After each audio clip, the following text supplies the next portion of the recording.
Welcome to another Be Relentless vlog, CrossFit Deliverance athletes. Let's go ahead. Let's just talk about what's happened this week and later in the month. This week we had our EDG meeting, which was amazing. Our architecture team did a crack-up job, did a wonderful proactive pitch to the city, and luckily we had a very sympathetic review board as well, even though we had a few neighbors that were quite hostile to the project, but they were in the minority and we were able to pass, guys. So that's gigantic. This was really the last hurdle that was out of our control in terms of, was the project just going to stop in its tracks and CrossFit Deliverance would have to go through a different route to stay open. So amazing there. With that, guys, remember, if you're going to be doing anything outside of the gym, we have our day hike planned within the next 2 weeks to Lake 22. Look on the member Facebook page. That should be fun. Utilize your fitness outside the gym. With that, let's go into the programming.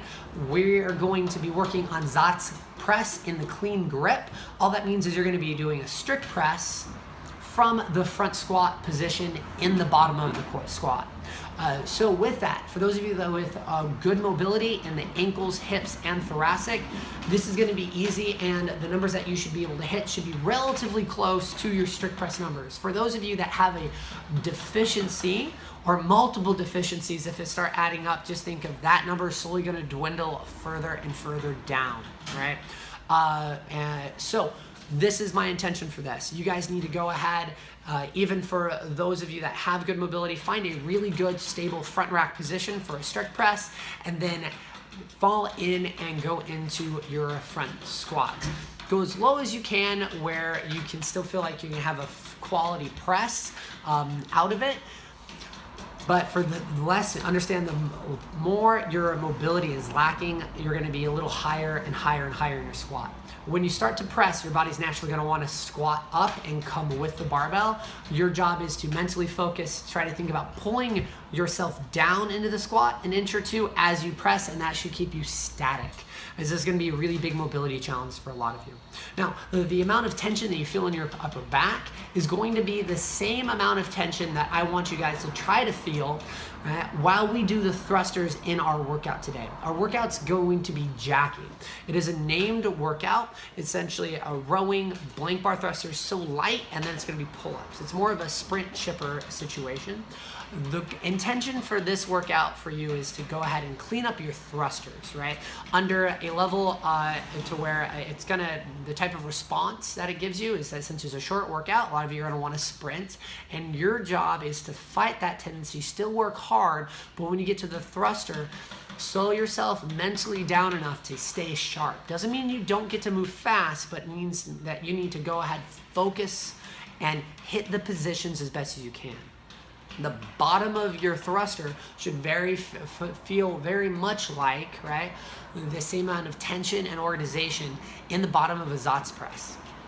So that's one reason why we are doing this workout. So what your goal is to try to hit these thrusters in 1 to 2 sets for the workout, and then making sure that we're keeping that same tension as we did for the Zatz press, and then making sure that we have the timing correctly. So that means we're standing up, we're having explosive power through the legs, which is transferring, throwing the bar up, and then we're finishing with the arms. For a lot of our competitive athletes or just stronger athletes, you have the tendency to, as you stand, to press early and essentially lose a lot of the power you can go ahead and get from your legs. Now I understand there's a lot of you that are like, well, it's easier that way, so on and so forth, but the issue is that what I've seen and what we need to practice is when we have workouts very much like 17.5, to where we have double unders and thrusters, and it's a relatively light thruster for competitive individual 95-65, is that we're burning our shoulders out from double unders because we're trying to do them fast, and we're trying to go ahead and do them unbroken to go ahead and try to get as fast of a time as we can. So that's going to start to torch our shoulders eventually.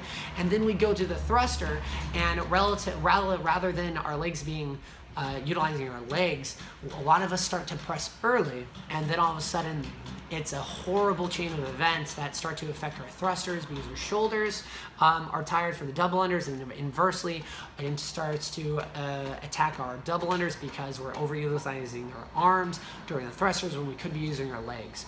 So really slowing down, being intentional, and even no matter what load, heavy or light, do you have the neurological, the mental toughness and capability to decide, am I purpose going to press early, or am I going to go ahead and have the correct timing, right? I understand pressing early in a competitive atmosphere to speed up the cycle rate might make sense, but sometimes it just doesn't. So train yourself and use this as a little bit more of a skill WOD to see if you can do it under light load. Okay guys, other than that, you're going to be doing a 15-minute to find a heavy of a complex, which is essentially just push jerk and then split jerk. Have fun with that. Get heavy, keep things nice and sharp and controlled though, and then making sure that you're attacking the accessory work. Guys, a lot of these items on the accessory work the devils are in the details. If you have no idea how you're supposed to benefit from these, go ahead, reach out to me, Facebook me, call me, find me in the gym.